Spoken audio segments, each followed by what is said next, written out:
The metallic hallways of the Vesper's edge stretched endlessly, their sleek surfaces reflecting the cool blue-white light from above. The persistent hum of the propulsion engines vibrated through the walls, a constant reminder that this massive interstellar station was, despite its size, still just a construct floating in the vast emptiness of space. Ambassador Era of Vaceron frowned at the holographic map projecting from her wrist device. The translucent blue pathways twisted and turned in impossible directions before abruptly cutting off and restarting elsewhere. She tapped the device twice, hoping the reset would fix the malfunction. Recalibrating. Error code V394. The small device chirped in an artificially pleasant voice. Attempting reconnection to Central Navigation Database. Era sighed, her long, slender ears twitching with frustration. She had been wandering these identical corridors for nearly 40 minutes now, and the Diplomatic Council meeting was due to start in less than 15. As Vasseron's newly appointed ambassador to the Interplanetary Alliance, she couldn't afford to make such a poor first impression. Her luminescent violet skin caught the harsh overhead lighting, making her shimmer slightly as she moved. The formal diplomatic robes, layers of silken material in deep indigo and silver, felt suddenly heavy and constraining. On her home planet, with its twin suns and gentle gravity, these ceremonial garments symbolized authority and wisdom. Here, they just made her feel conspicuous and out of place. Final destination, Diplomatic Hall, Section 49G, her device finally announced. Route unavailable. Please seek assistance. Wonderful, Era muttered, lowering her arm. The ship had over 200 sections and 12,000 individual rooms. Seeking assistance could take longer than simply continuing to search on her own.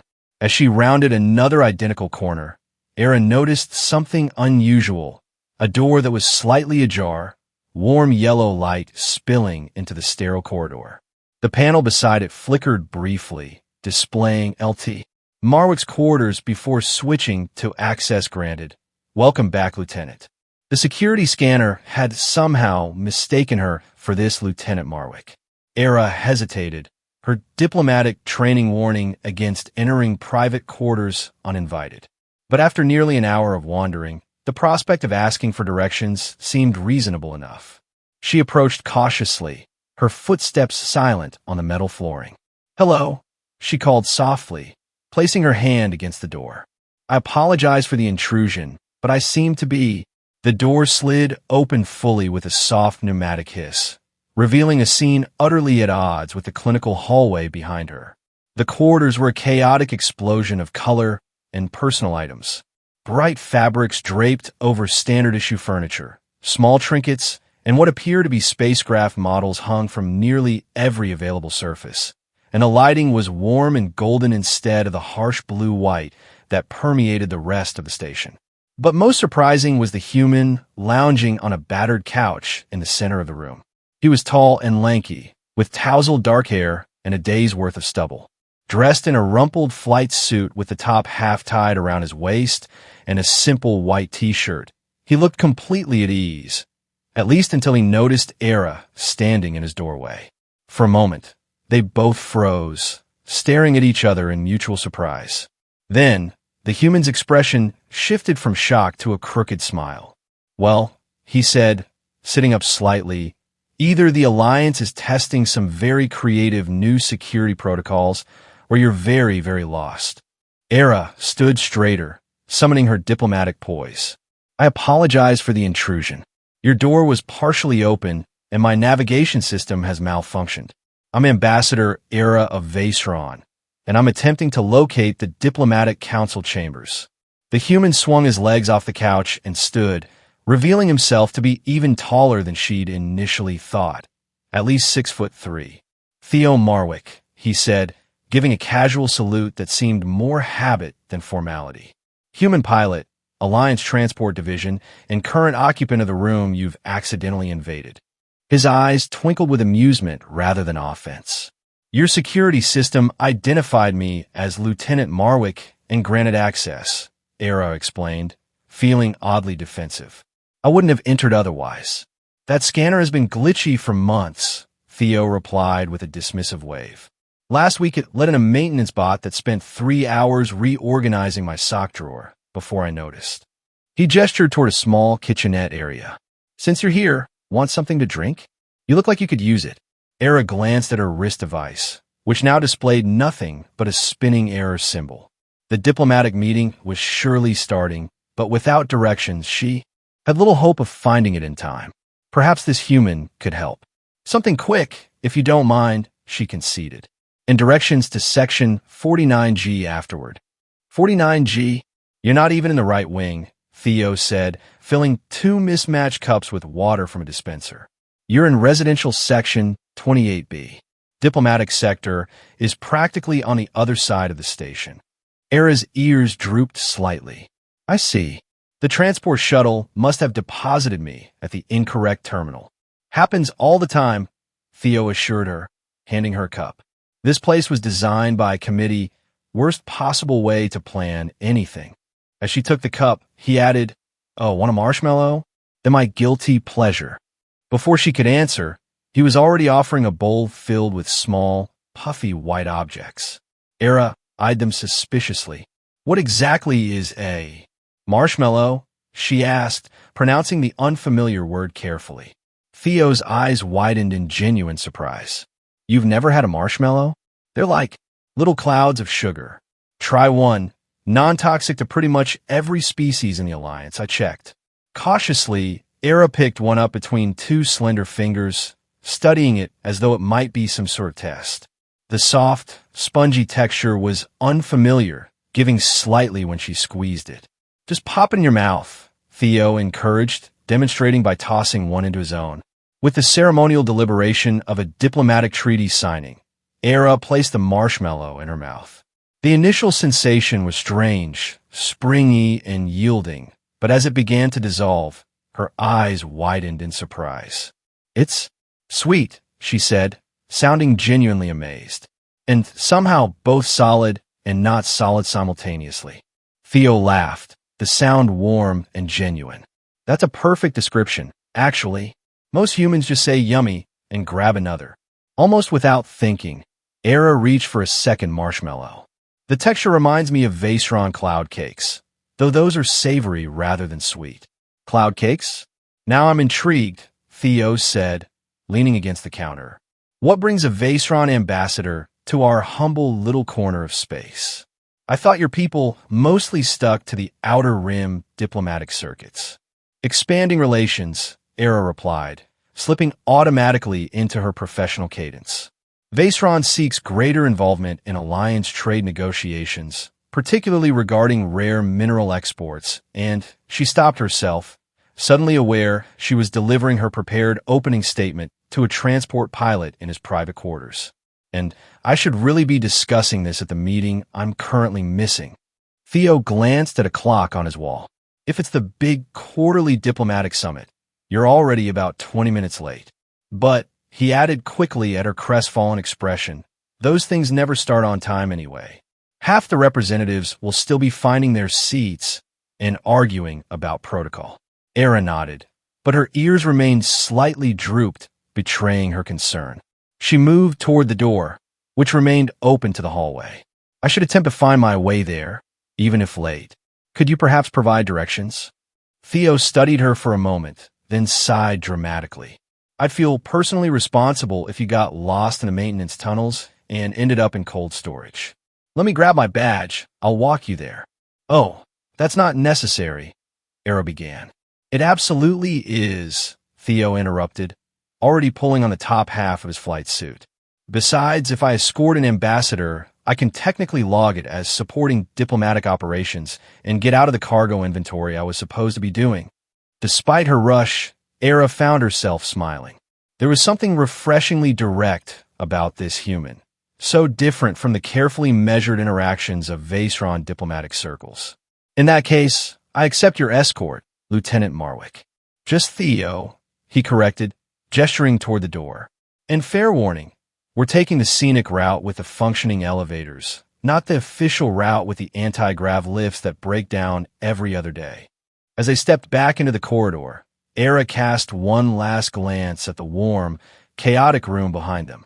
Compared to the cold, sterile hallway, there had been something unexpectedly inviting about that small pocket of disorder and personality. "Everything all right?" Theo asked, noticing her hesitation. "Yes," Era replied, straightening her formal robes. "Just gathering my composure for the meeting ahead." But as they walked away, she couldn't help but think that a few more minutes in that unexpected sanctuary might have been pleasant. "You know," Theo said as they navigated the labyrinthine corridors, "once you're done with your diplomatic duties, you're welcome to stop by again. I'll make a decent cup of coffee, or whatever the Vaceron equivalent is." Era smiled politely, knowing she wouldn't have time for such informal interactions. Her schedule would be meticulously planned for every moment of her stay on the station. "That's very kind," she replied diplomatically. Yet somewhere in the back of her mind, a small, rebellious thought formed. Asterisk perhaps, just for a few minutes. It might be interesting, asterisk. So this button controls the temperature, but don't trust the numbers. They're all lies, Theo explained, pointing to the ancient water heating device that hummed ominously on his counter. "If you want it hot enough for tea, you have to set it to surface of the sun. And if you want warm but not boiling, you set it to pleasant spring day." Era nodded seriously, studying the device as though it were a complex diplomatic treaty. It was now nearly 18 hours since she had first stumbled into Theo's quarters, and somehow, inexplicably, she was still here. The diplomatic meeting had been postponed due to the late arrival of the Centaurian delegation, giving her an unexpected reprieve. She had fully intended to return to her assigned quarters to prepare her notes, but somehow found herself following Theo back to his room, just for a quick cup of tea. That quick cup had turned into a lengthy discussion about interstellar navigation, which had evolved into Theo showing her his collection of miniature spacecraft models, which had somehow led to them sharing a meal from his personal food synthesizer, a far more flavorful experience than the standard diplomatic fare she'd been expecting. And now, unexpectedly, she was receiving a detailed lesson on how to operate a human water heater. Her communication device buzzed again, the fifth notification in the past hour. Each one was from the diplomatic attaché, asking about her whereabouts and preparation status. Each time, she had responded with increasingly creative excuses. Asterisk conducting cultural research with a station representative. Asterisk experiencing minor atmospheric adjustment issues. Will report to medical if it persists. Asterisk reviewing supplementary briefing materials. Will join preparatory session shortly. Asterisk, you could turn that thing off, Theo suggested, nodding toward her buzzing wristband. Or at least mute it. The constant vibrating is making my coffee ripple like there's a T-Rex approaching. Era hesitated, her diplomatic training warring with her unexpected desire to remain in this chaotic, comfortable space. Turning off official communications was practically unheard of for a Vaceron ambassador. "I shouldn't," she said, though her fingers hovered over the mute function. "The attaché is merely performing their duty. And you're performing yours by immersing yourself in human culture," Theo replied with a grin. "Very thorough cultural research happening right here." To emphasize his point, he tossed a marshmallow in the air and caught it in his mouth, then bowed as though he'd performed a remarkable feat. Despite herself, Era laughed, a light, musical sound she rarely had occasion to make in professional settings. "Very impressive," she conceded. "Is this a traditional human skill?" "Absolutely critical for our development as a spacefaring species," Theo confirmed with mock seriousness. "Right up there with our invention of pizza and action movies." The kettle suddenly emitted a high-pitched whistle, then a concerning rattle, followed by what sounded distinctly like the opening notes of an old Earth melody. "Is it singing?" Era asked, ears perked forward in curiosity. "It's not supposed to," Theo admitted, quickly unplugging the device. "I may have tried to upgrade it with parts from a musical greeting card. The engineering department has banned me from their salvage bins since the talking shower incident last month." As he wrestled with the malfunctioning kettle, Era found herself studying the room more carefully.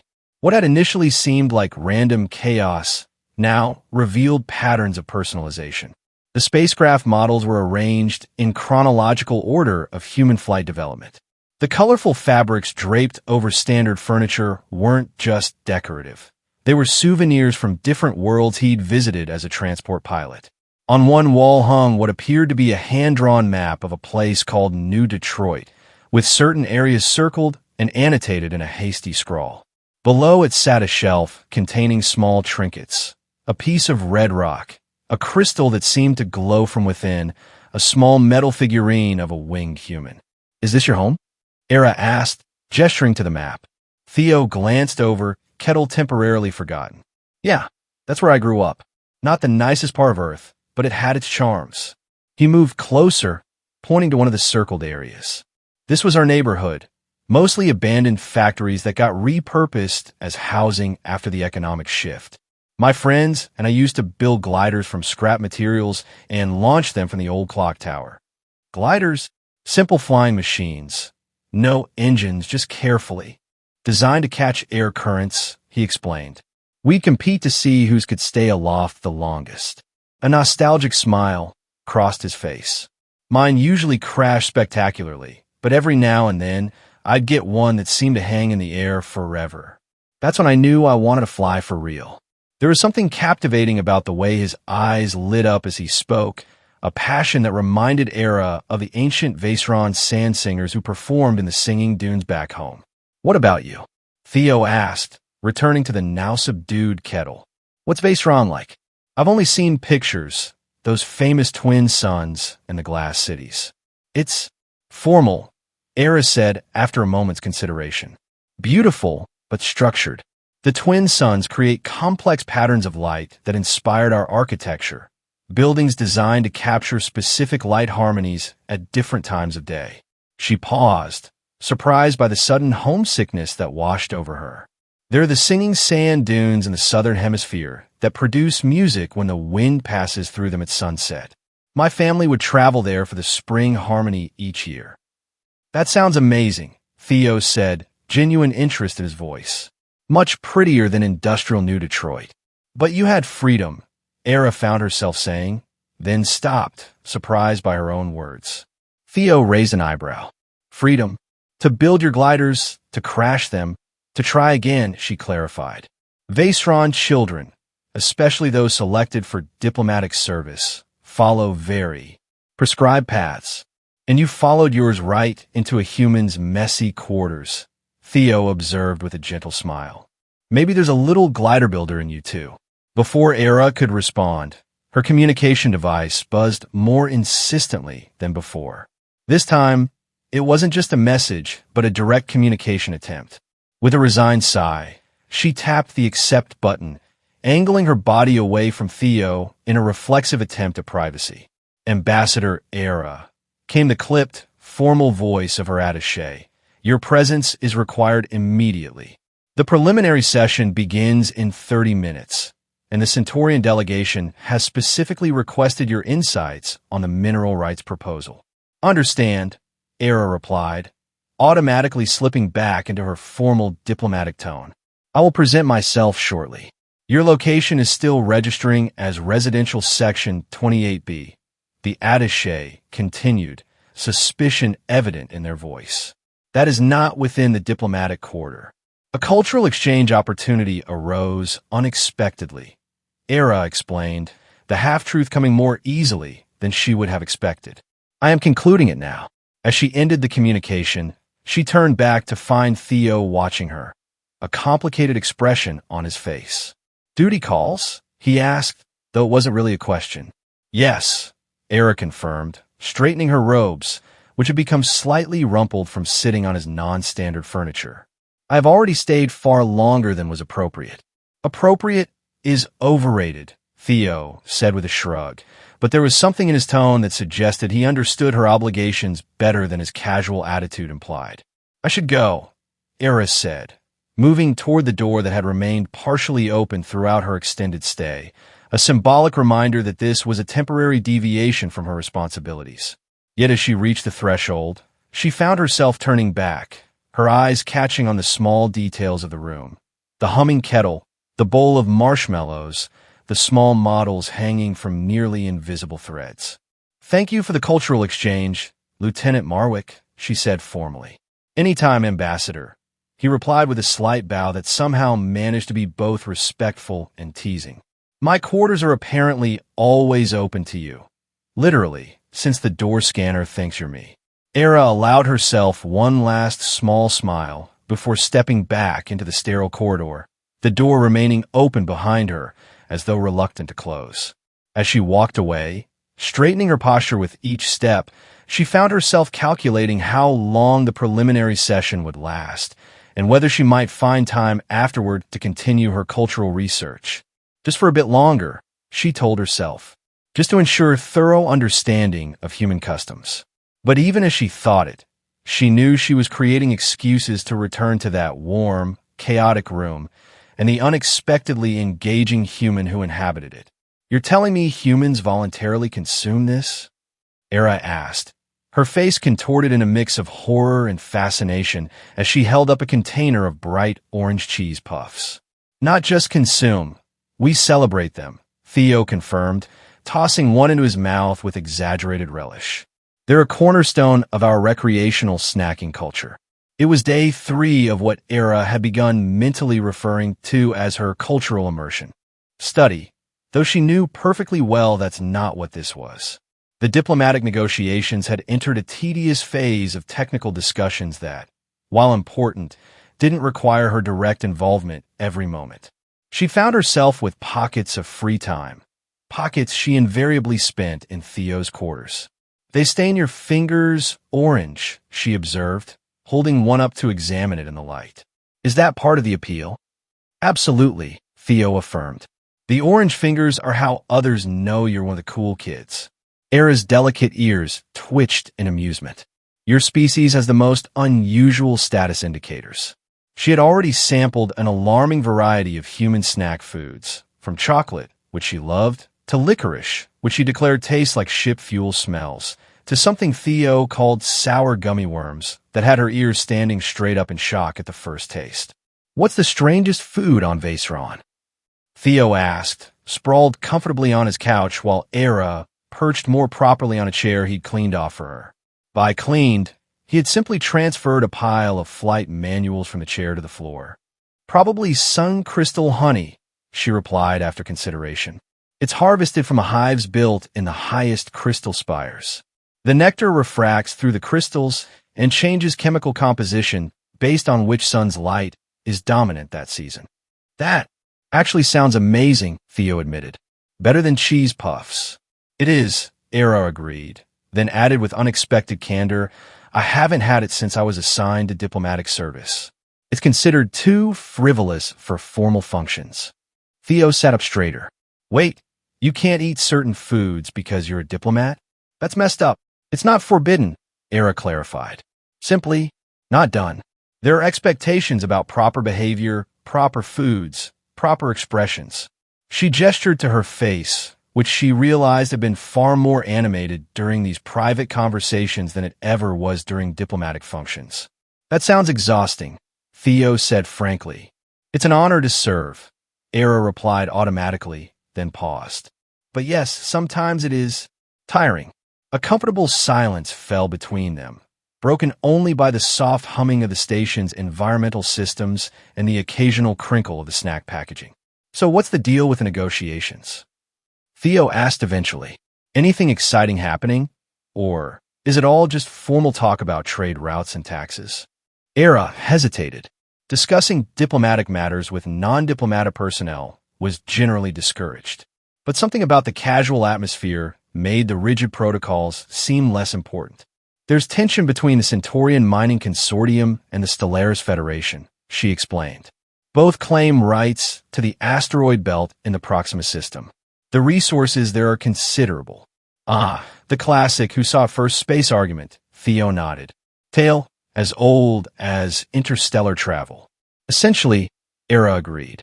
"My role is relatively minor. Vaseron has trade agreements with both parties, so we're considered neutral mediators. But the negotiations have become heated. Political types always get worked up over rocks floating in space," Theo said with a dismissive wave. Meanwhile, us transport pilots are just trying not to crash into said rocks. His casual attitude toward the very serious negotiations should have felt disrespectful, but instead, Era found it refreshing. From his perspective, the grand political maneuvering was distant from the practical realities of daily life on the station. "What's your schedule like tomorrow?" Theo asked, changing the subject. "I've got a short transport run in the morning, but I'm free by afternoon cycle. I was thinking we could check out the observation deck during the passing of the Leonid Comet Cluster. It's supposed to be pretty spectacular." The invitation caught Era off guard. Their meetings thus far had been confined to his quarters, a private space where her presence could be explained away as a cultural exchange if necessary. The observation deck was a public area. "I have briefings until mid-afternoon," she said hesitantly. "Perfect timing," Theo replied, either missing or ignoring her hesitation. "The best viewing is around 1700 station time. I know a spot that's usually empty. Most people crowd against the main viewports, but there's a maintenance access point with an even better angle." Before Era could formulate a proper diplomatic decline, her communication device buzzed, this time with a different tone that indicated a scheduled alert rather than a message. "The afternoon session," she explained, rising from her seat. "I need to return." "Duty calls," Theo nodded, now familiar with the routine of their abrupt partings. "Save some diplomatic wisdom for tomorrow's comet viewing." As she walked to the door, Erin knew she should clarify that. She couldn't meet him publicly. It would be noticed. Questions would be asked about why a Vaceron ambassador was spending time with a human transport pilot instead of networking with other diplomats. Yet instead of declining, she heard herself say, "I'll meet you at access point E17 at 1700. Theo's surprised smile suggested he'd half expected her to refuse. "It's a date, Ambassador." The word date sent an unexpected flutter through Era's chest, a sensation both alarming and oddly pleasant. Among Vaceron diplomats, personal relationships were carefully managed affairs, often arranged to strengthen political alliances. "A cultural observation opportunity," she corrected primly, though a smile tugged at the corners of her mouth. Obviously, Theo agreed with exaggerated seriousness. "Very official. I'll even wear my clean uniform." As the door slid shut behind her, Era found herself already looking forward to the next day and wondering exactly when this cultural research had begun to feel like something else entirely. "I still can't believe you convinced me to try karaoke," Era said, her normally composed voice tinged with embarrassment. "That was mortifying." Theo laughed, the sound echoing in the small maintenance corridor they were navigating. "Are you kidding? Your rendition of Galactic Heart was inspired. I particularly enjoyed the way you translated the chorus into Vaceron mid-song." "I panicked," Era admitted. "Human musical scales are so limited compared to ours. I couldn't hit the lower notes." It had been nearly 2 weeks since their first comet viewing, and what had begun as occasional meetings had evolved into daily rendezvous whenever their schedules allowed. Today's adventure had been a visit to the station's recreation deck, where Theo had persuaded her to try the karaoke booth, an experience that had left her ears twitching in mortification. "If it makes you feel better, my attempt at Vaceron folk songs was much worse," Theo offered. "I'm pretty sure those high notes I attempted would be classified as torture under Alliance law." It was enthusiastic, Era allowed, her diplomatic tact firmly in place. "That's the nicest way anyone's ever told me I sound like a dying engine coil," Theo laughed. They reached a junction in the maintenance corridor, and Theo checked his handheld device before turning left. "This way, we're almost there." "Where exactly are you taking me?" Era asked, not for the first time. He had been mysterious about their destination, only telling her to wear comfortable clothing instead of her formal robes. "Patience, Ambassador," Theo replied with a grin. "Consider it a cultural surprise." Over the past 2 weeks, their cultural exchanges had expanded beyond the confines of Theo's quarters. Using his knowledge of the station's less-traveled routes, he had shown her places few diplomats ever saw.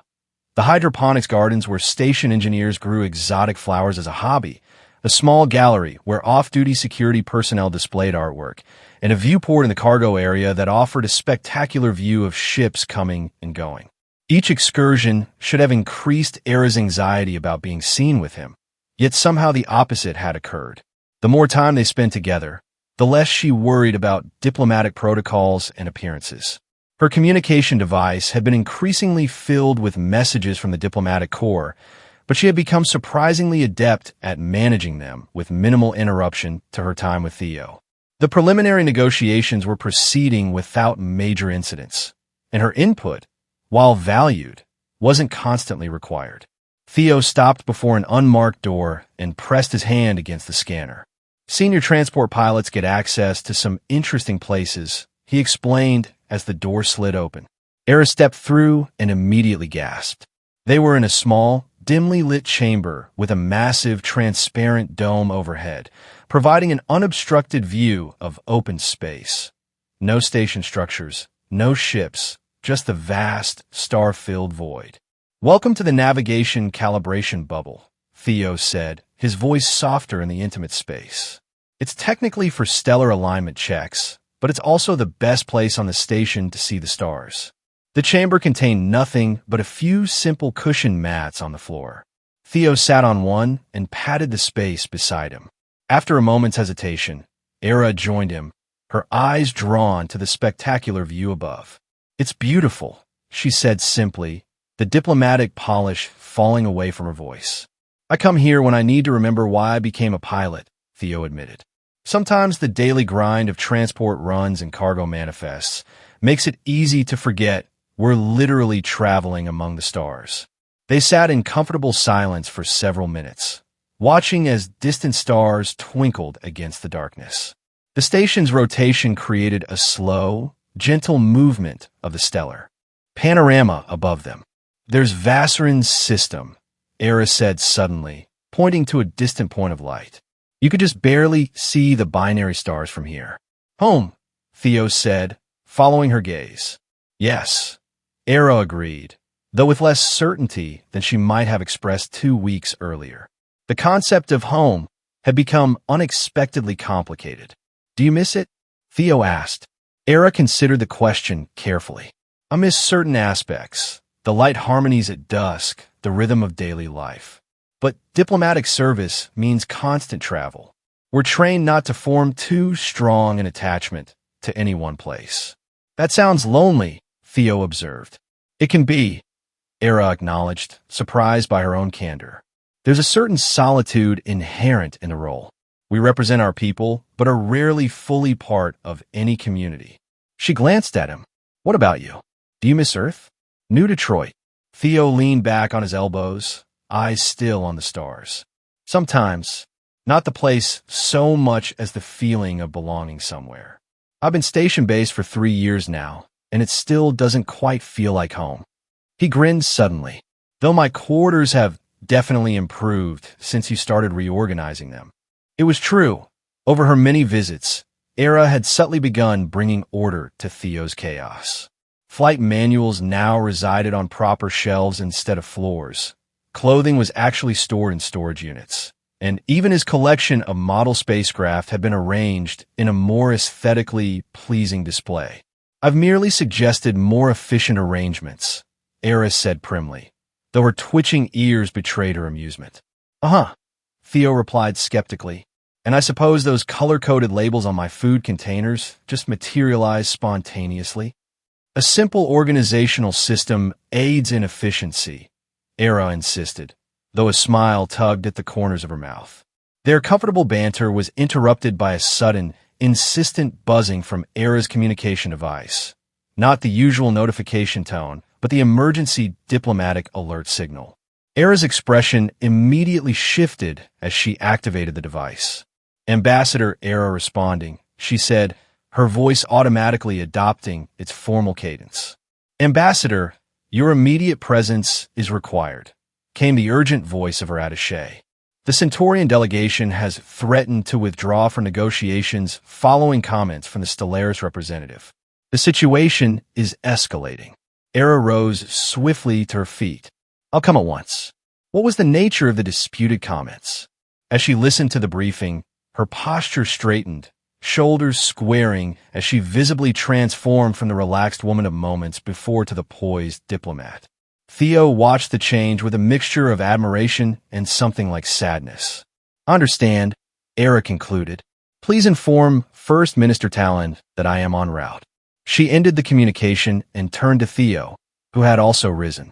"Diplomatic emergency?" he asked, though it wasn't really a question. "Yes," Era confirmed. "I must go immediately. The situation is delicate." "I understand," Theo said, and she could tell that he genuinely did.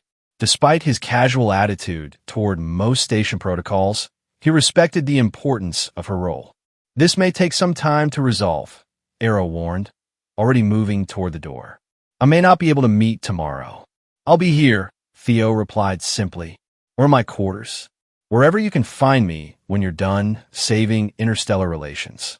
There was something in his tone, a quiet certainty that she would return when she could, that sent an unexpected warmth through Era's chest. For a brief, impulsive moment, she reached out and squeezed his hand, a gesture of affection that would have scandalized the Vaceron diplomatic corps. "Thank you for showing me the stars," she said softly.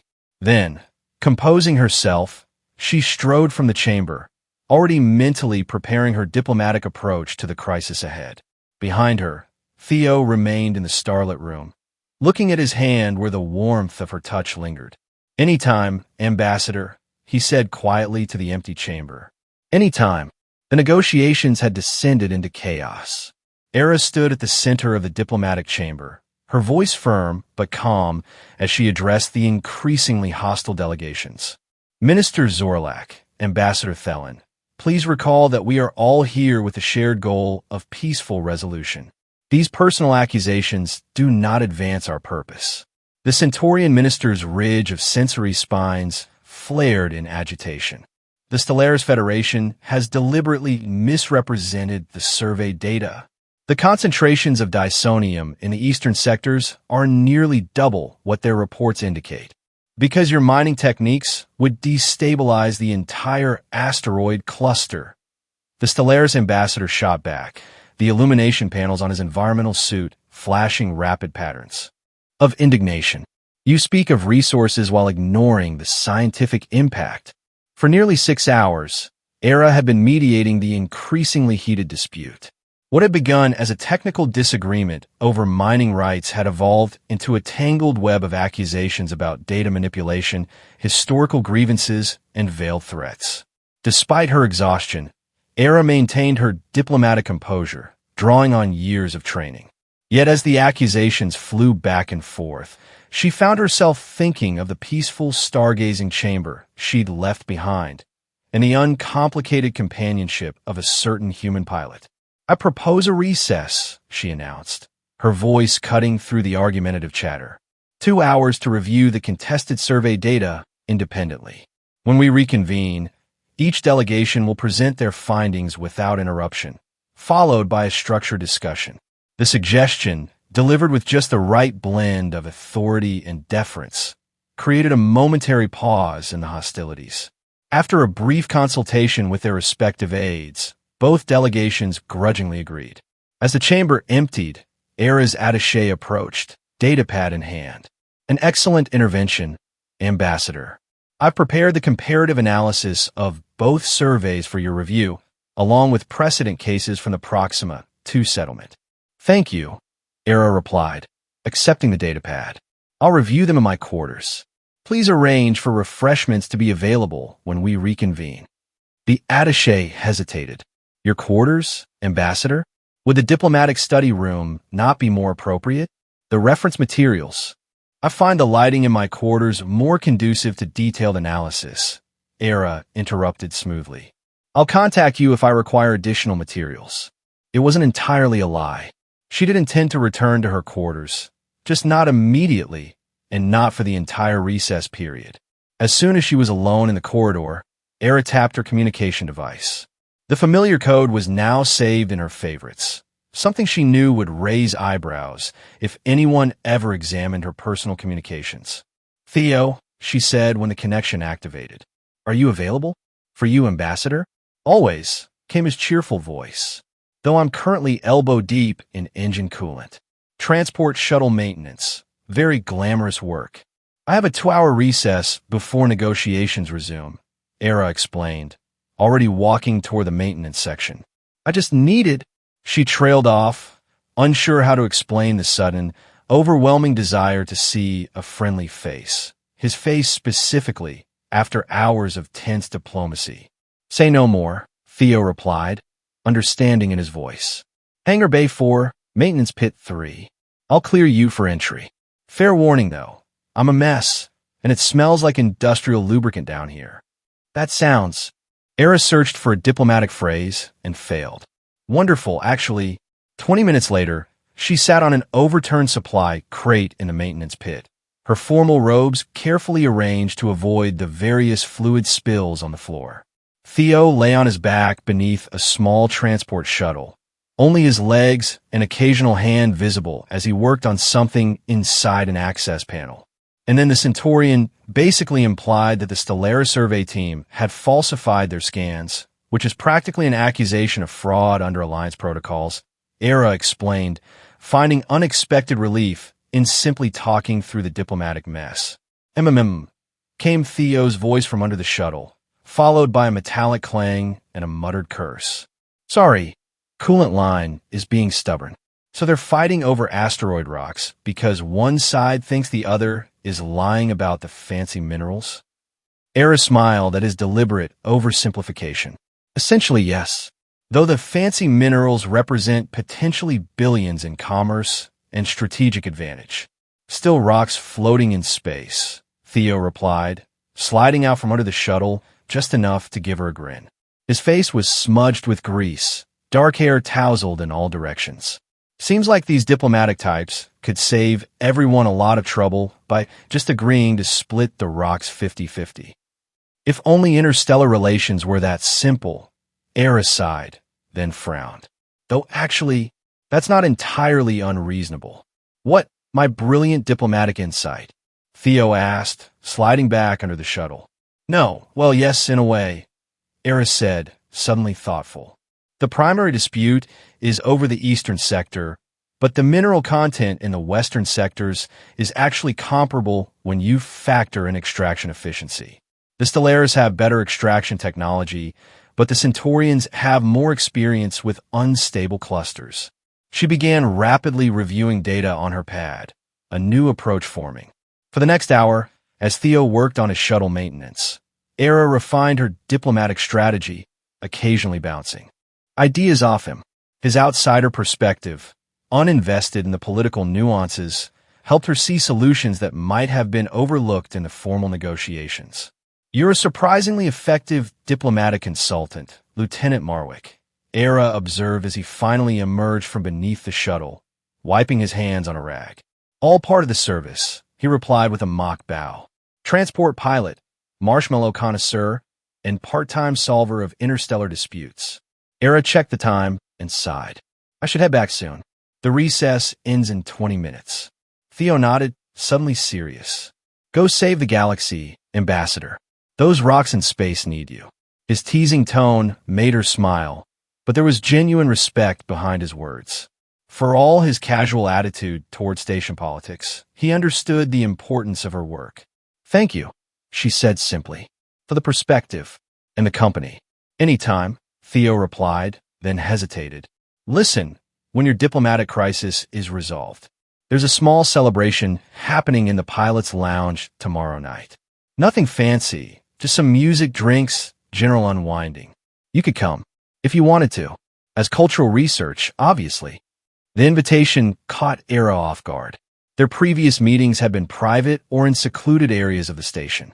The pilot's lounge would be filled with station personnel, witnesses who might wonder why a Vaceron ambassador was socializing with transport staff.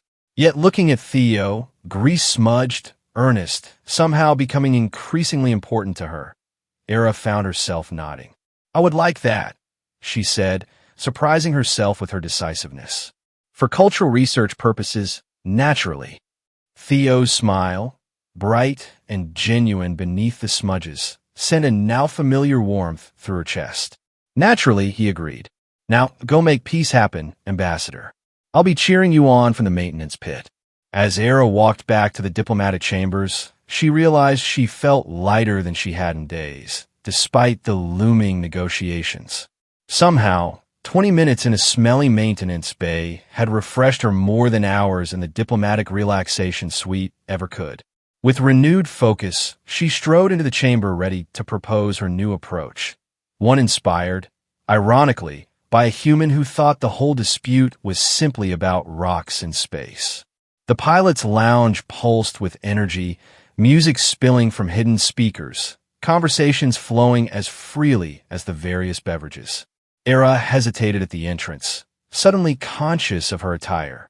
She had foregone her formal diplomatic robes, opting instead for a simpler Vacheron garment, still elegant, but less obviously official. "You came." Theo's voice reached her before she spotted him weaving through the crowd. His usual rumpled flight suit had been replaced by civilian clothes, dark pants, and a simple blue shirt that somehow made his eyes seem even more vibrant. "I said I would," Era replied, trying to ignore the fluttering sensation in her chest. "Cultural research is a serious commitment." "Very serious," Theo agreed solemnly, though his eyes twinkled. "How did the negotiations go? Did the rock fighters make peace?" "A tentative agreement was reached," Era confirmed, allowing a small smile of pride. "Joint operations in the eastern sector with profit sharing based on investment percentages. Independent operations in the western sector with standardized extraction protocols." "Sounds like you saved the day," Theo said, genuine admiration in his voice. "Come on, let's get you a drink to celebrate. I promise it won't taste like ship fuel." He led her through the crowded lounge to a less congested corner where a small group of pilots were gathered. To her surprise, several nodded in recognition. "Everyone, this is Era," Theo announced, foregoing her title in this informal setting. "Era, these reprobates are my fellow transport pilots. The tall one is Cassia, the one with the ridiculous mustache is Jensen, and the quiet one trying to look innocent is Rodriguez. We've heard a lot about you," Jensen said with a knowing grin that made Era wonder exactly what Theo had shared. "All good things," Cassia assured her, offering a drink in a frosted glass. "Theo says you've been giving him cultural education. Lord knows he needs it." "Hey," Theo protested. "The man used a fork to eat Arcturian noodle soup," Rodriguez told Era in a stage whisper. "Created an interstellar incident with the chef. It came with a fork." Theo defended himself, as the others laughed. To Era's surprise, the pilots accepted her presence without question or suspicion. There were no curious inquiries about why a Vacheron diplomat was socializing with transport staff, no political discussions meant to probe her official positions. They simply included her in their conversations, their jokes, their stories of mishaps in distant ports. As the evening progressed, the initial awkwardness faded. Era found herself laughing at Jensen's outrageous stories, joining in good-natured teasing of Theo, and even sharing a few carefully selected anecdotes from her diplomatic travels. "So there I was," Cassia was saying, gesturing dramatically, stuck in the Proxima station with an empty fuel cell and a cargo hold full of Novan cheese that was rapidly reaching its expiration point. "It was already expired," Rodriguez interrupted. "We could smell it from the docking bay." "Near expiration," Cassia insisted. Anyway, the station administrator wouldn't extend credit for refueling without a premium fee, so I had to get creative. As the story continued, involving an elaborate cheese-tasting event, 3 station security officers, and a makeshift fuel siphon, Era felt Theo's hand lightly touch hers beneath the table. A small, private connection in the midst of the social gathering. She glanced at him, finding his gaze already on her, warm and content. Without discussion, their fingers intertwined, hidden from view but intensely present in her awareness. "Another drink, Ambassador?" Jensen offered, rising from his seat. "Just Era tonight," she corrected gently. "And yes, thank you." As Jensen moved toward the bar, Theo leaned closer to her. "Having fun with the cultural research?" "More than I expected," Era admitted. "Your colleagues are?" "Not what I anticipated." "Meaning they're not all uncultured space jockeys?" Theo suggested with a laugh. I would never imply such a thing, Era replied with mock diplomatic gravity, though her twitching ears betrayed her amusement. Of course not, Theo agreed. That would be most undiplomatic. The evening continued pleasantly, with more stories, more laughter, and occasionally, when no one was looking, more brief touches, a hand on an arm, fingers brushing while reaching for drinks, knees touching beneath the table. Each small contact sent a now familiar warmth through Era, a sensation both thrilling and frightening in its intensity. It was nearly midnight when Era's communication device vibrated against her wrist. Glancing down, she saw a message from her attaché. Urgent update on Centaurian compliance terms. Briefing scheduled for 0600. Reality intruded sharply on the pleasant bubble of the evening. Tomorrow would bring more negotiations, more diplomatic maneuvering. Her brief respite was ending. Duty calls? Theo asked, noticing her expression. Early morning briefing, Era confirmed, reluctance evident in her voice. I should go. I'll walk you back, Theo offered, rising from his seat. They said their goodbyes to the other pilots, who waved them off with knowing smiles that Era pretended not to notice. As they walked through the quieter, night cycle corridors of the station, their hands found each other again, no longer hidden.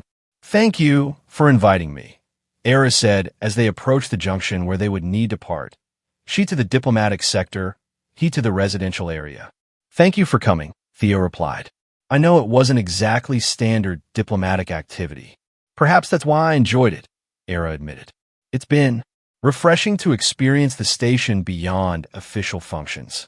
They stopped at the junction, both reluctant to separate. The corridor was empty, the night cycle lighting dimmed to simulate evening. Era, Theo began, then hesitated, uncharacteristically uncertain. These past few weeks have been, I know you came to my quarters by accident that first day, but I'm really glad the security scanner malfunctioned. Era's ears twitched with emotion she couldn't entirely suppress. As am I, she said softly. Something shifted in the air between them, a tension that had been building unacknowledged for days. Theo moved closer, one hand gently touching her face, giving her every opportunity to step away. Instead, Era leaned forward, acting on impulse rather than the careful consideration that had governed her life for so long. Their lips met in a kiss that began tentatively but quickly deepened, expressing feelings that had grown beyond either of their expectations. When they finally parted, both slightly breathless, Theo rested his forehead against hers. Cultural research, he suggested with a smile in his voice.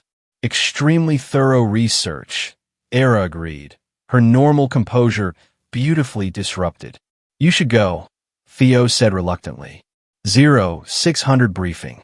Yes, Era sighed, but made no move to leave, instead stealing another brief kiss.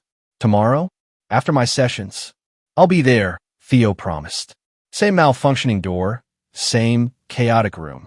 With visible reluctance, they finally parted, Era heading toward her diplomatic duties, Theo toward his quarters.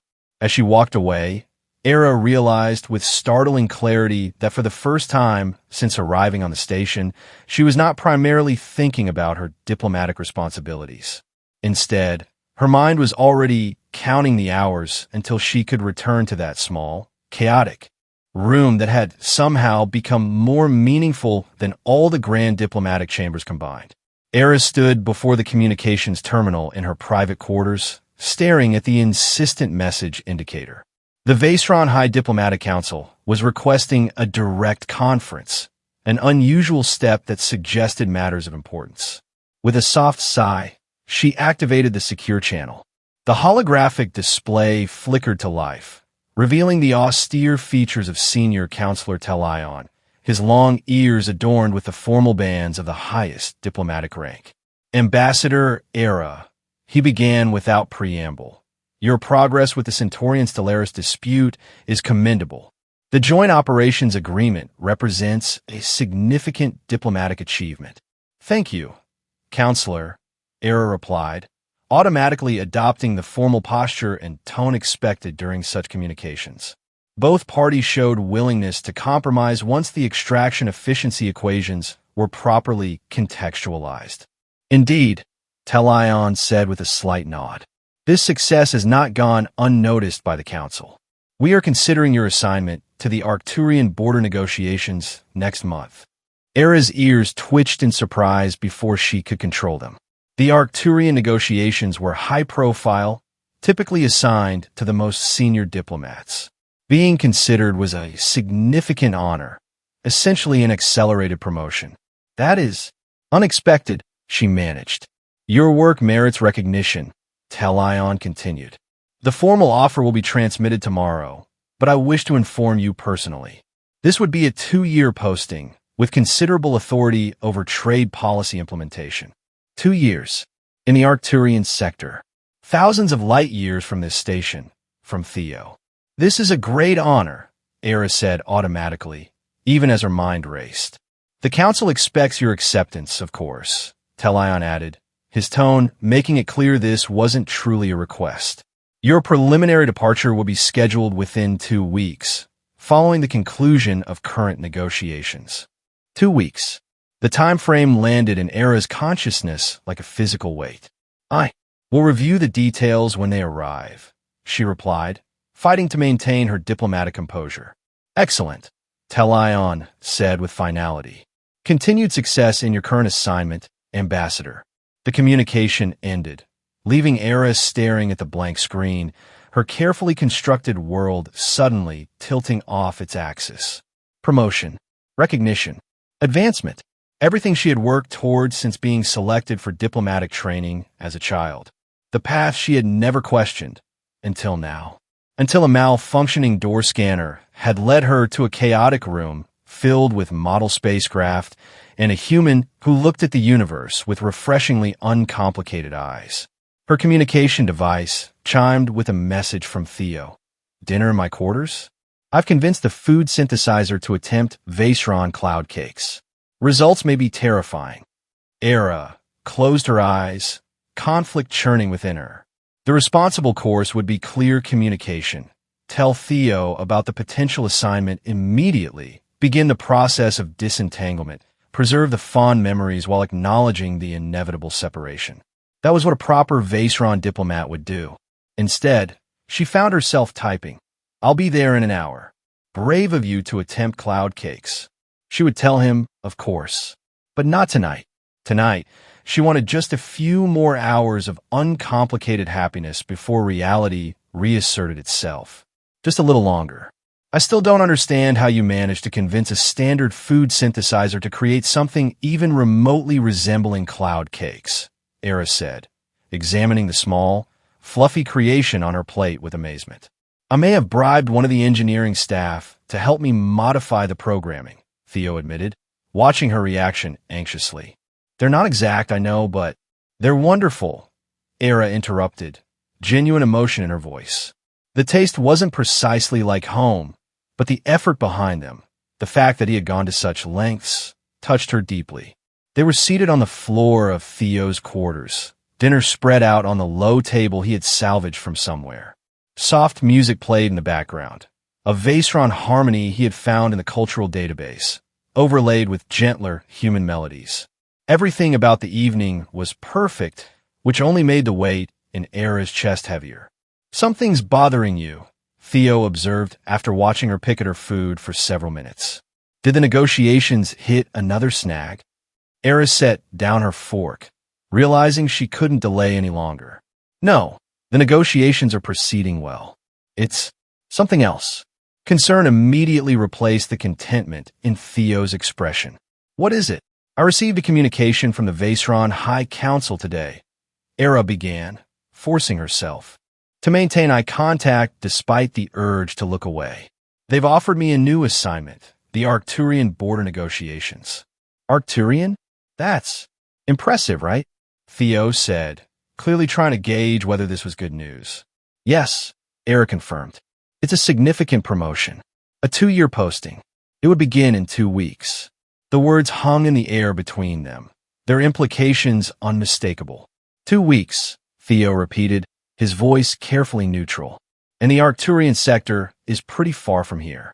Yes, I see. The silence that followed was painful in its completeness. All the comfortable ease that had developed between them seemed to evaporate, replaced by the cold reality of their different paths. Congratulations, Theo finally said, attempting a smile that didn't reach his eyes. It's great. You deserve it. I haven't accepted yet, Era heard herself say. Theo's eyebrows rose in surprise. But you will, right? I mean, it's what you've been working toward. Senior diplomat, important negotiations, all that. Yes, Era agreed automatically. Then less certainly, I suppose it is. Another silence fell, this one fraught with unspoken questions. What are we doing, Theo? Era finally asked, her diplomatic polish cracking to reveal the confusion beneath. Right now? Having dinner, he replied, attempting humor before sighing. Or do you mean the bigger picture? The bigger picture, Era confirmed. These past weeks have been. I never expected any of this when I arrived at the station. Me neither, Theo admitted. I was just living my ordinary life when a beautiful alien diplomat accidentally invaded my quarters. His smile was sad but genuine. Best security malfunction ever. I can't stay, Era said softly. The council expects my acceptance. My entire career, my life's purpose, has been diplomatic service. I know, Theo replied. I wouldn't ask you to give that up. And you can't come with me, Era continued, the painful truth emerging. Your position is here, and even if it weren't, I'd be the human pilot tagging along with the important Vaseron ambassador, Theo finished for her. Not exactly fitting into your diplomatic circles. That's not. Era began to protest, then stopped herself. Because it was true, wasn't it? The Vaseron diplomatic corps was rigidly structured. Personal relationships were carefully considered for their political implications. A human transport pilot would be viewed as inappropriate. Look, Theo said, reaching across the table to take her hand. Let's not ruin tonight with what happens in 2 weeks. We knew this was temporary, right? A happy accident. Cultural research. His attempt at their usual joke fell flat, the words hollow. Era wanted to argue, to insist it had become more than that. But what alternative could she offer? Refuse the promotion? Stay on the station? Such a choice would be incomprehensible to the council, potentially career-ending. And asking Theo to abandon his life for her would be equally unfair. You're right, she said finally, squeezing his hand. Let's not waste the time we have. They finished dinner with forced cheerfulness, both making an obvious effort to recapture their usual easy conversation. But the knowledge of their impending separation colored every word, every glance. Later, as they stood at the door, the same door that had malfunctioned so fortuitously weeks earlier, Theo pulled her close, holding her as though memorizing the feeling. 14 days, he said softly against her ear. Let's make them count. Era nodded against his shoulder, not trusting her voice. As she finally stepped back into the corridor, she realized something had fundamentally changed within her, something that even the most rigorous diplomatic training couldn't have prepared her for. For the first time in her life, Era of Vaseron was questioning the path that had always seemed inevitable. The next 13 days passed in a bittersweet blur. Era divided her time between concluding the negotiations, now proceeding smoothly toward formal treaty signing, and spending every free moment with Theo. They visited every corner of the station they hadn't yet explored. They shared meals in his quarters and secret midnight visits to the stargazing chamber. They created memories with the desperate intensity of those who know their time is limited. Neither spoke again of her departure or what it meant for them. It became an unacknowledged shadow, growing larger as the days passed, but carefully avoided in conversation. On the morning of the 14th day, her final day on the station before departing for Vaseron and then the Arcturian sector, Era stood in her diplomatic quarters, staring at her packed belongings. The formal acceptance of the new posting had been transmitted 3 days earlier, met with approving responses from the council. Everything was arranged. In 12 hours, she would board the diplomatic vessel. That would take her home for briefing before continuing to her new assignment. Her communication device chimed. not with Theo's familiar code, but with the formal tone of official business. Her attaché's voice came through. Ambassador, the treaty signing ceremony is prepared. The Centaurian and Stellaris delegations await your presence in the Grand Chamber. I'll arrive shortly, Era replied, smoothing her formal robes one last time. The treaty signing was the culmination of her work here, a diplomatic success that had earned her the prestigious promotion. She should feel nothing but pride and satisfaction. Instead, as she made her way to the Grand Chamber, Era felt only a hollow emptiness, as though she were watching herself perform a role from a distance. The ceremony proceeded perfectly. Representatives from both delegations expressed their gratitude for her mediation. The station commander commended the peaceful resolution. The treaty was signed, recorded, and transmitted to respective homeworlds for ratification. A success by every diplomatic measure. As the ceremony concluded, Era found herself scanning the gathered officials, irrationally hoping to see a familiar face, though she knew Theo would not be there.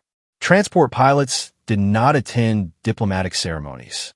Ambassador, her attaché approached as the crowd began to disperse. Your departure preparations are complete. The vessel will be ready for boarding at 2000 hours. Thank you, Era replied automatically. If I may say, your work here has been exemplary, the attaché continued. The Arcturian posting is well-deserved recognition. Era nodded, accepting the compliment with appropriate modesty. The collaborative environment of the station facilitated positive outcomes. As she spoke the diplomatic platitudes, a realization crystallized within her. She had reverted entirely to her training, speaking in careful, emotionless phrases designed to be inoffensive and politically appropriate. Just as she had been taught, just as was expected, just as she had done before a malfunctioning door had shown her another way of existing. Is there anything else you require before departure, Ambassador? The attaché asked. Yes, Era thought. I require answers to questions I never knew to ask before I came here. I require the courage to examine what I truly want, not just what is expected of me. No, she said aloud. You may proceed with final arrangements. I have one last meeting to attend. Without waiting for a response, Era left the Grand Chamber, moving with purpose through the corridors she had once found so confusing but now navigated with ease. Her destination was clear, the same destination she had been drawn to again and again over these past weeks. Theo's door slid open at her approach, the scanner still recognizing her despite numerous maintenance requests to fix the malfunction. He was inside, packing a small bag of his own. Transport run? Era asked, startling him. Era. Theo turned, surprise giving way to a sad smile. Yeah, emergency medical supplies to Outpost 7. Captain assigned it to me last minute. He hesitated. I thought you'd be preparing for departure. Didn't expect to see you again before. Before I left, Era finished for him. That was my intention as well. The treaty signing concluded successfully.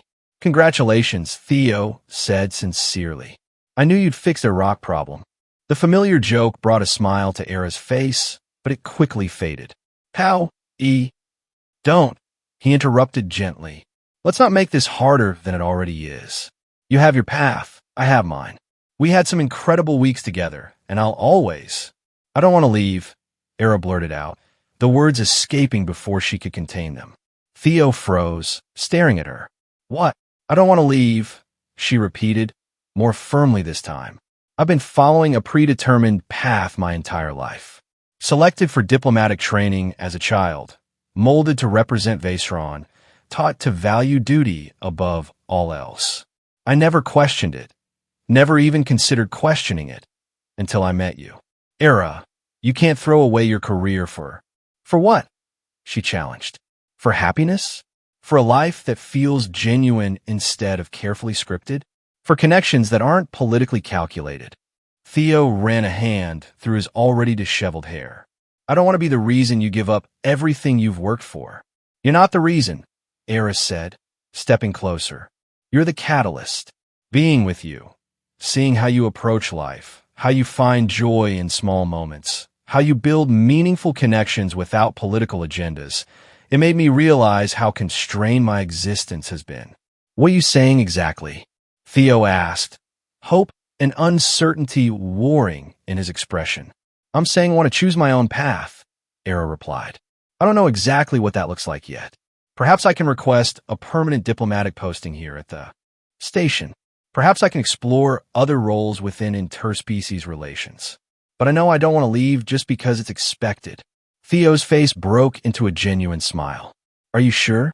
The Arcturian negotiations can be handled by someone who still believes diplomatic status is the ultimate achievement, Era finished. I've discovered something more valuable. And what would that be, Ambassador? Theo asked, moving closer until they were only inches apart. Freedom, Era replied simply.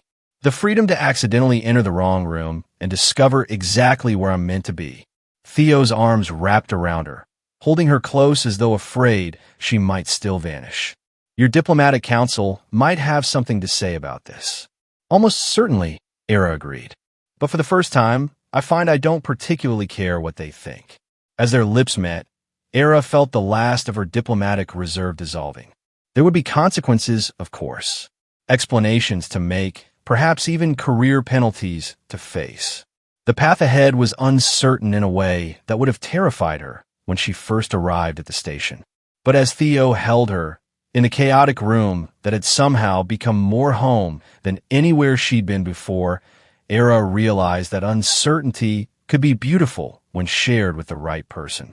3 months later, Era stood in the observation lounge, watching as a transport shuttle departed. Theo was at the controls, visible through the cockpit viewport. He caught sight of her and gave a quick salute before the shuttle banked away, beginning its journey to the outer colonies. Still watching him leave every time, a familiar voice asked. Era turned to find Cassia approaching, the tall pilot grinning knowingly. Only until I see him off, Era admitted. Old habits. And how's life as the station's cultural liaison officer? Cassia asked, leaning against the viewport railing. Era smiled. The newly created position, her idea, approved by both Station Command and a somewhat bewildered Vaceron Diplomatic Council, allowed her to remain on the station while facilitating understanding between the diverse species that passed through. Fulfilling, she replied honestly. I've organized 3 interspecies cultural exhibitions, mediated 5 minor disputes, and even persuaded the commissary to expand their menu offerings. The marshmallow dispensers in the lounge were a particularly nice touch, Cassia noted with amusement. A vital cultural artifact, Era replied with mock seriousness, her ears twitching with suppressed laughter. Her communication device chimed with a message, Theo, sending a quick note that he'd cleared the station's gravity well and was on schedule for a return in 3 days. As Era tucked the device away, she glanced around the bustling observation lounge. Alliance officials mingling with visitors from dozens of worlds, the constant stream of vessels arriving and departing through the massive viewports, the endless activity of a station that connected distant corners of the galaxy. Once, she had viewed all this through the narrow lens of diplomatic protocol, categorizing each interaction by its political significance, each person by their official standing. Now she saw the messy, wonderful reality beneath the surface. The personal connections, the individual stories, the unexpected moments that shaped lives far more profoundly than formal treaties ever could. Her own life had certainly been shaped by such a moment, a malfunctioning door scanner that had led her not just to Theo, but to herself. As she turned away from the viewport, Era smiled at the thought of returning to their shared quarters. Once his alone, now containing both his chaos and her order in a harmony neither had anticipated but both now cherished. A small space that had accidentally become home, all because an alien woman had entered the wrong room and discovered she never wanted to leave. And she never did.